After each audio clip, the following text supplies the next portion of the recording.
Imagine waking up in a hospital bed. Every inch of your body screams in pain. You are the sole survivor of a commercial airline crash that killed 142 people. That alone is a miracle. That alone is a story for the history books. But for 32-year-old Elias Thorne, the crash was the easy part. Because when Elias opened his eyes, he didn't ask for his wife. He didn't ask for the doctors.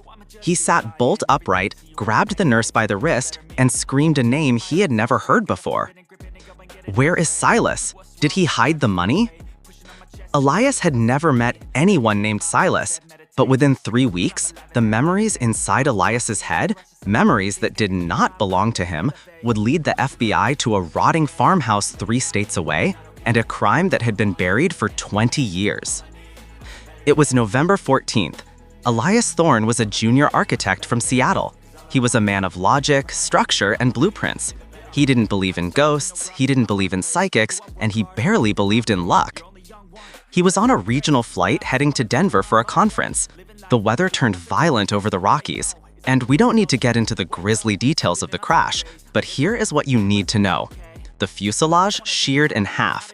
Elias was thrown from the wreckage into a deep snowbank, which likely saved him from the fire that consumed the rest of the plane. When he woke up from a 4-day coma, the doctors called it a traumatic brain injury. They said confusion was normal. They said confabulation, making up stories to fill memory gaps, was a standard symptom. But Elias wasn't just confused, he was terrified. He told his wife Sarah that the reflection in the mirror looked wrong, not because of the bruises, but because he was supposed to have a scar on his chin.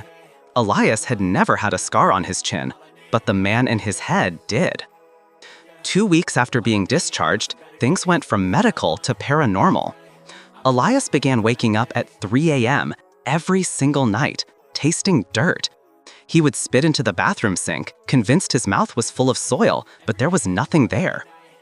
Then came the piano. Elias didn't play instruments. He listened to podcasts, not music. But one evening, while Sarah was making dinner, she heard humming coming from the living room.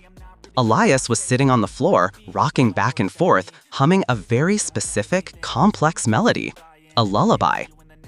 When Sarah asked him what he was doing, Elias looked up. His eyes were wide, pupils dilated. He spoke, but his voice sounded different, deeper, rougher. He said, "The red door stuck. I couldn't get it open. He was right behind me." Sarah, terrified, asked, "Who, Elias? Who was behind you?" Elias blinked, and suddenly he was back. The architect was back. He looked at his wife, confused, and said, "Why does the house smell like sulfur?" There was no sulfur, but the man in his head, the man whose life Elias was suddenly remembering, had died smelling it. This wasn't just PTSD. Elias started drawing. He drew a map. It wasn't a blueprint. It was a crude sketch of a forest, a specific jagged rock formation, and an old rusted water pump. At the bottom of the page, he wrote one word in frantic, jagged letters: Garrison. Elias couldn't sleep. He couldn't work. The visions were becoming violent. He felt the sensation of being struck in the back of the head over and over. He knew he had to solve this or he would lose his mind. He searched the name Garrison combined with missing persons cases. Nothing clicked. Then he searched for the description of the location he kept seeing. He found a hit on a hiking forum, a specific rock formation called the Devil's Tooth in rural Montana. It was 300 miles from where Elias lived. He had never been to Montana. He told Sarah, "I have to go there. I know where the body is." Against her better judgment, Sarah drove him. They reached the town near the Devil's Tooth. As they drove through the main street, Elias started hyperventilating. "Turn left here," he commanded. "Elias, the GPS says right," Sarah said. "Turn left," he screamed. They turned left down an unmarked dirt road. It wound deep into the woods, completely off the grid. After 3 miles, the road ended at a rusted gate. And there it was. An abandoned farmhouse, and the front door was painted a peeling, vibrant red. Elias got out of the car. He didn't walk like an architect anymore. He walked with a limp, a phantom limp from a life he never lived. He walked straight past the house, ignoring the no trespassing signs, and headed into the dense tree line behind the property. He stopped at a patch of ground that looked exactly like every other patch of ground. No marker, no stone, just dead leaves. Elias fell to his knees and started clawing at the earth with his bare hands. He was crying hysterically. He yelled back to Sarah, "This is where he put me. Tell them this is where he put me." Sarah called the police. When the sheriff arrived, he was ready to arrest them for trespassing. But Elias was frantic. He told the sheriff details about a Silas and a stolen ledger that no one outside of a police investigation could possibly know. Reluctantly, they brought in a cadaver dog. The dog alerted on the exact spot Elias had been clawing at. They dug for 3 hours. 6 feet down, wrapped in a heavy tarp that smelled of sulfur and decay, they found skeletal remains.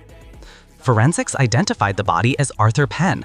Arthur was a drifter who had vanished in 1998, over 20 years prior. He had a distinctive scar on his chin. The farmhouse belonged to a man named Silas Vane. Silas had been a local criminal suspected of robbery, but he died of a heart attack in 2005, taking his secrets to the grave. Arthur Penn had been Silas's partner. Silas had murdered him over a stolen ledger and buried him behind the house. Elias knew the location. He knew the name Silas. He knew about the red door that stuck when Arthur tried to run. He knew the smell of sulfur, which came from the old water pump nearby that leaked rotten egg gas. Here is the part that makes no sense. Elias Thorne was 12 years old when Arthur Penn was murdered. They were not related, they had never met. Elias had never been to Montana. Neurologists tried to explain it. They talked about genetic memory or coincidence. But there is no scientific explanation for how a man survives a plane crash and in the trauma of near death, tunes into the frequency of a dead man calling out for justice. The crash took a piece of Elias's life, but it gave him someone else's death in return. So, what do you think? Did the trauma unlock a psychic ability, or was this a case of possession? Let me know in the comments below.